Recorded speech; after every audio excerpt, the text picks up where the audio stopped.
तो दोस्तों नमस्कार, कैसे हैं आप लोग और कैसा तैयारी चल रहा है।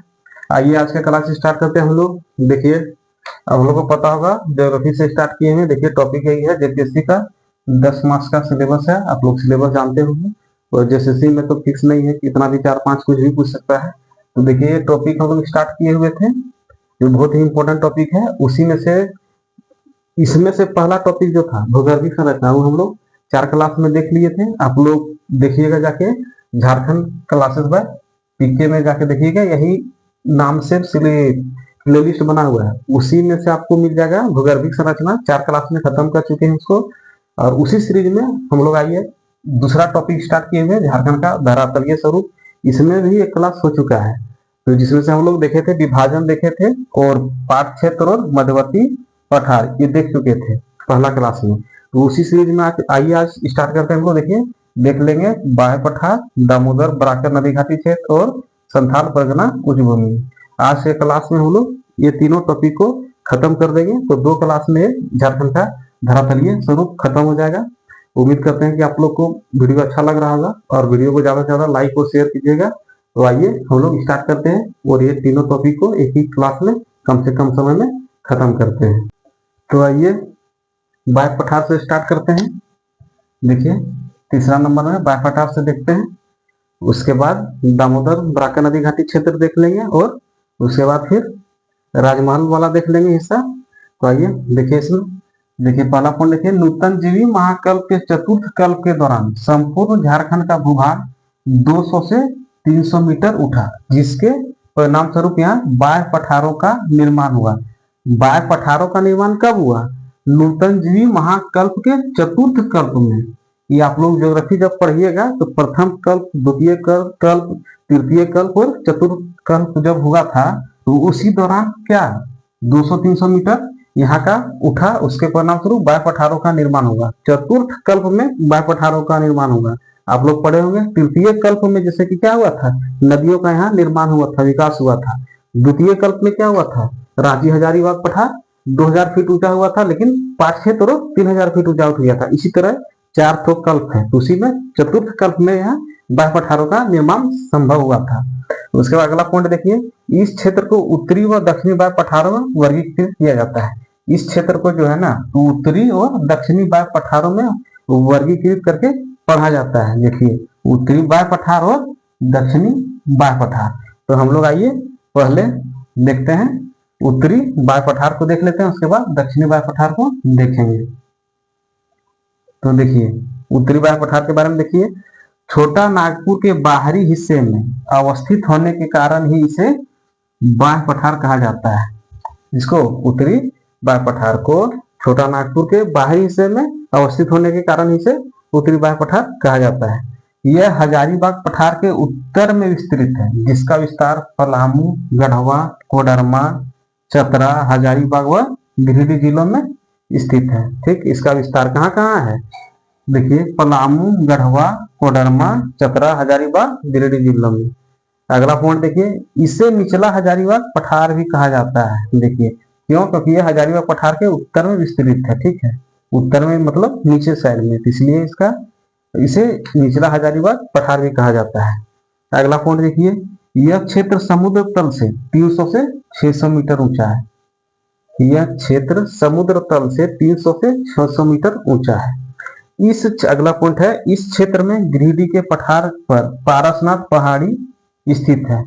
आप लोग पारसनाथ पहाड़ी जानते होंगे, गिरिडीह पठार पे स्थित है। कितना 1365 मीटर है इसका हाइट, या तो कह सकते हैं इसको कितना 4478 फीट। तो कहाँ स्थित है, इस क्षेत्र में गिरिडीह पठार पर पारसनाथ पहाड़ी स्थित है। देखिए जो बाह्य पठार में इतना ही जानकारी आप लोग रखिए, इतना जानकारी कम से कम रखिएगा तो आज भी रहेगा। इसका विस्तार देख लीजिए कहाँ कहाँ है, यह क्षेत्र समुद्र से ऊंचाई देख लीजिए, और इसका विस्तार मेन है इसमें से। तो इसमें कम से कम उत्तरी बाह्य पठार में आप लोग को ध्यान में रहेगा, ज्यादा इसमें डीप में जाना नहीं है। जो इंपॉर्टेंट है पॉइंट है वो यहाँ लिखा गया है। ठीक है, तो उत्तरी बाह्य पठार हम लोग देख लिए। अब आइए इसको दक्षिणी बाह्य पठार देखते हैं। इसमें बाह्य पठार में, बाह्य पठार में उत्तरी बाह्य पठार और दक्षिणी बाह्य पठार था। तो उत्तरी बाह्य पठार में इतना इंपॉर्टेंट पॉइंट था। उसके बाद दक्षिणी बाह्य पठार आइए देखते हैं। आइए, तो उत्तरी वायु पठार हो चुका था। आइए अब दक्षिणी वायु पठार देख लेते हैं। कौन नंबर में था? उत्तरी वायु पठार। और ख नंबर में देखिए दक्षिणी वायु पठार। इससे रिलेटेड जो इम्पोर्टेंट जानकारी है वही लिखे हुए हैं, इससे ज्यादा जानने की जरूरत नहीं है। आइए पहला पॉइंट इसमें देखिए, दक्षिणी वायु पठार में इस इस पठारी क्षेत्र के अंतर्गत शंख बेसिन, दक्षिणी कोयल बेसिन, धारवाड़ प्रदेश तथा पंचपरगना मैदानी क्षेत्र को शामिल किया जाता है। दक्षिणी वायु पठार के अंतर्गत किसको किसको? शंख बेसिन, दक्षिणी कोयल बेसिन, धारवाड़ प्रदेश तथा पंचपरगना मैदान क्षेत्र को शामिल किया जाता है। अब इसमें भी देखिए शंख बेसिन, दक्षिणी कोयल बेसिन, धारवाड़ प्रदेश, पंचपरगना मैदानी क्षेत्र, इसके अंतर्गत भी फिर थोड़ा सा विस्तार में पढ़ा जाता है, लेकिन यहाँ भी हम लोग को पीटी को देखते हुए उतना पढ़ने का भी जरूरत नहीं है। वुमेन्स का सब्जेक्ट है, वुमेन्स में आप लोग देखिएगा तो हम लोग पीटी के मद्देनजर देखिए 10 मार्क्स के लिए पढ़ रहे हैं, तो ज्यादा डीप में जाने से फिर ये सब दिमाग से हट जाएगा, इसलिए जो अभी जानना जरूरी है उसीलिए हम लोग पढ़ रहे हैं। अगला पॉइंट देखिए, निचला दक्षिणी कोयल बेसिन क्षेत्र को धान का कटोरा कहा जाता है। जो इम्पोर्टेंट है वही अभी देखना है हम लोग को, समझे? देखिए निचला दक्षिणी कोयल बेसिन क्षेत्र को क्या धान का कटोरा कहा जाता है। अगला पॉइंट देखिए, धारवाड़ प्रदेश में दालमा पहाड़ी, पोरहाट पहाड़ी, सारंडा वन, चाईबासा मैदान, इस तरह का वो क्षेत्र आता है। किसमें? धारवाड़ प्रदेश में।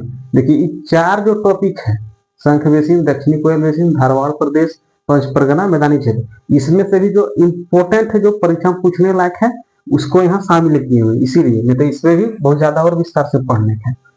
तो धारवाड़ प्रदेश में दालमा पहाड़ी, पोरहाट पहाड़ी, सारंडा वन, चाईबासा मैदान, इसी तरह का और चीज शामिल है इसमें।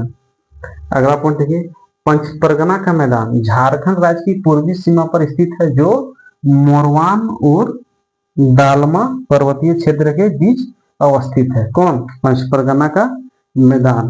तो दक्षिणी वायु पठार भी हम लोग का कंप्लीट हो गया। इससे पहले क्या उत्तरी वायु पठार कंप्लीट हो चुका था। तो ये हो गया वायु पठार हम लोग देख लिए, तीसरा नंबर। अब चौथा नंबर हम लोग देखेंगे क्या? दामोदर बराकर नदी घाटी क्षेत्र, उसके बाद राजमहल उच्च भूमि देखना है। तो आइए अब देखते हैं दामोदर बराकर नदी घाटी क्षेत्र। चलिए तो आइए चौथा स्टार्ट करते हैं हम लोग, दामोदर बराकर नदी घाटी क्षेत्र। चौथा है दामोदर बराकर नदी घाटी क्षेत्र, उसके बाद लास्ट बचेगा पांचवा, कौन? राजमहल उच्च भूमि। तो आइए इसमें देखते हैं, इसको देखें, दामोदर क्षेत्र पहले देख लेते हैं, दामोदर घाटी क्षेत्र देख लेते हैं, उसके बाद बराकर क्षेत्र देख लेंगे, उसके बाद थोड़ी इसमें अंतर प्रवाही उच्च भूमि पढ़ा जाता है, इसलिए पहला देखिए इसमें दामोदर क्षेत्र। पहला पॉइंट है, दामोदर नदी घाटी क्षेत्र को ऊपरी तथा निचला दामोदर घाटी क्षेत्र में विभाजित किया जाता है। अब इसको भी दामोदर घाटी क्षेत्र को भी क्या ऊपरी तथा निचले दो हिस्सों में विभाजित किया जाता है। देखिए ऊपरी क्षेत्र का विस्तार पश्चिम में हजारीबाग से पूर्व में कहाँ तक? गिरिडीह बोकारो जिला तक है। अब दामोदर घाटी क्षेत्र को भी क्या ऊपरी और निचली घाटी क्षेत्र में विभाजित किया जाता है, जिसमें से ऊपरी क्षेत्र का विस्तार कहाँ है? पश्चिम में हजारीबाग से पूर्व में गिरिडीह बोकारो जिला तक है। और तथा निचला क्षेत्र का विस्तार कहाँ है? धनबाद से प्रारंभ हो जाता है। निचला क्षेत्र का विस्तार धनबाद से प्रारंभ हो जाता है और ऊपरी क्षेत्र का विस्तार कहाँ है? पश्चिम में हजारीबाग जिला से पूर्व में गिरिडीह और बोकारो जिला तक है। अगला पॉइंट देखिए, संपूर्ण दामोदर घाटी क्षेत्र में ग्रेनाइट, नीस तथा बालू का पत्थर जैसे चट्टानों का विस्तार है। संपूर्ण दामोदर घाटी क्षेत्र में ग्रेनाइट, नीस तथा बलुआ पत्थर जैसे चट्टानों का विस्तार पाया जाता है। तो ये हो गया दामोदर क्षेत्र। आप देख लेते हैं बोकारो घाटी, बराकर घाटी क्षेत्र देख लेते हैं। इसमें देखिए बराकर नदी घाटी क्षेत्र का विस्तार हजारीबाग कोडरमा पठारी क्षेत्र से गिरिडीह पठारी क्षेत्र तक है। आप लोगों को पता होगा गिरिडीह में कौन? बराकर नदी है, जानते होंगे। बराकर नदी घाटी क्षेत्र का विस्तार हजारीबाग कोडरमा पठारी क्षेत्र से गिरिडीह पठारी क्षेत्र तक है, इसका बराकर नदी घाटी क्षेत्र का विस्तार। अगला पॉइंट देख लीजिए, इस घाटी क्षेत्र में नीस चट्टानों की श्रृंखलाओं का विस्तार है। बराकर नदी घाटी क्षेत्र में कौन से चट्टानों का विस्तार पाया जाता है? नीस, नीस जैसे चट्टानों की श्रृंखलाओं का विस्तार है। ये देख लिए हम लोग दामोदर घाटी क्षेत्र, बराकर नदी घाटी क्षेत्र देख लिए। इसमें ठोर पढ़ा जाता है अंतर प्रवाही उच्च भूमि, इसमें भी देख लीजिए 2-3 पॉइंट। इस भूभाग से 3 नदियों का उद्गम होता है। ये इंपॉर्टेंट है, इसलिए इसको देखना बहुत जरूरी है। इस भूभाग से 3 नदियों का उद्गम होता है। कौन कौन? देखिए, कोनार, जमुनिया तथा बराकर। पढ़ेंगे सब। अब इसी यही टॉपिक में पढ़ने का, नदी घाटी क्षेत्र में पढ़ने का, तो पढ़ेंगे। इस भूभाग क्षेत्र से 3 नदियों का उद्गम होता है, कोनार, जमुनिया तथा बराकर। अगला पॉइंट देखिए, इसी भूभाग में पारसनाथ पहाड़ी भी अवस्थित है, इसलिए इंपॉर्टेंट हो जाता है। इसी भूभाग में क्या, कौन से भूभाग में? अंतर प्रवाही उच्च भूमि में पारसनाथ पहाड़ी अवस्थित है। और अगला देखिए, इस क्षेत्र को निचला हजारीबाग पठार का हिस्सा माना जाता है। इस क्षेत्र को निचला हजारीबाग का पठार का हिस्सा ही माना जाता है। वही इसी का विस्तार किधर हुआ है? गिरिडीह साइड हुआ है। तो चलिए, ये भी देख लिए हम लोग। चौथा नंबर देख लिए, दामोदर बराकर नदी घाटी क्षेत्र, बहुत इंपॉर्टेंट है। उसके बाद लास्ट बच जा रहा है कौन हम लोग को? राजमहल उच्च भूमि। तो आइए 5वां देख लेते हैं हम लोग, राजमहल पहाड़ी क्षेत्र या संथाल परगना उच्च भूमि देख लेते हैं हम लोग। 5वां विभाजन झारखंड का धरातलीय स्वरूप पढ़ रहे थे हम लोग। तो देखिए, इसमें से कौन नंबर? देखिए, राजमहल पहाड़ी क्षेत्र।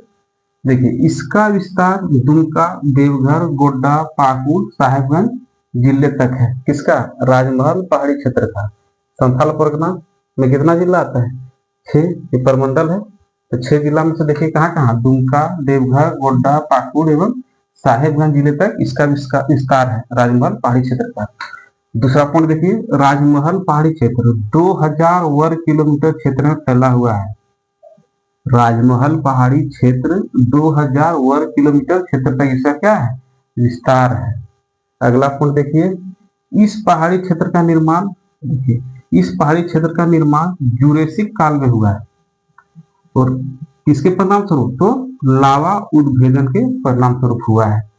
राजमहल पहाड़ी क्षेत्र का निर्माण जूरेसिक काल में लावा उद्भेदन के परिणाम स्वरूप हुआ है। अगला पॉइंट, इस क्षेत्र में नुकीली पहाड़ियों का स्थानीय नाम टोंगरी। ये बहुत इंपॉर्टेंट है, डायरेक्ट क्वेश्चन पूछता है। इस क्षेत्र में नुकीली पहाड़ियों का स्थानीय नाम टोंगरी तथा गुंबद नुमा जो भाग है उसको क्या बोलते हैं? डोंगरी।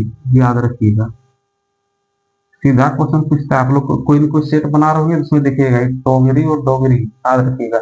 नुकीली भाग को टोंगरी और गुंबदनुमा भाग को डोंगरी कहते हैं स्थानीय भाषा में वहां पे।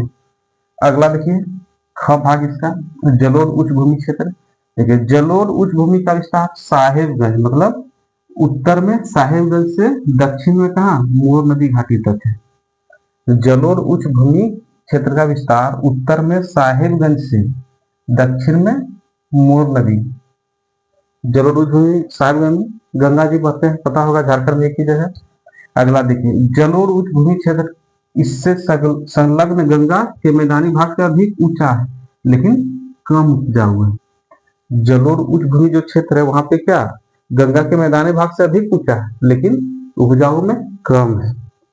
अगला देखिए, इसका एक और भाग ग नंबर, अपर्दित भूभाग। देखिए, अपर्दित भूभाग को देवघर अपर्दित भूभाग, अजय मोर नदी बेसिन तथा राजमहल का पश्चिमोत्तर किनारा में विभाजित किया जाता है। इसको? अपर्दित भूभाग को। तो अपर्दित भूभाग को देवघर अपर्दित भूभाग, अजय मोर नदी बेसिन तथा राजमहल का पश्चिमोत्तर किनारा में विभाजित किया जाता है। तो देख लीजिए, संथाल परगना उच्च भूमि को 3 भाग में विभाजित करके हम लोग देख लिए।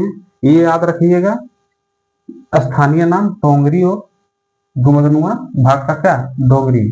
नुकीली भाग का स्थानीय नाम टोंगरी और गुंबदनुमा भाग का डोंगरी। बहुत याद रखिएगा, इसको बहुत जरूरी है। और ये देखिए कितना क्षेत्र फैला हुआ है? 2000 वर्ग किलोमीटर क्षेत्र में फैला हुआ राजमहल पहाड़ी। तो इससे रिलेटेड जो था हम लोग का तो खत्म हो गया। झारखंड का धरातलीय स्वरूप का विभाजन हम लोग 5 भाग में किए थे, तो उसमें लास्ट था संथाल परगना उच्च भूमि। ये खत्म हो गया। तो आप लोग चैनल से जुड़े रहिएगा, देखिए सब्सक्राइब करके, झारखंड क्लासेस बाय पीके में। इसी तरह देखिए, बहुत ही इंपॉर्टेंट था, ये पढ़ने से भी भागता है लेकिन हम उसको छोटा छोटा कम में करके लाए थे वीडियो।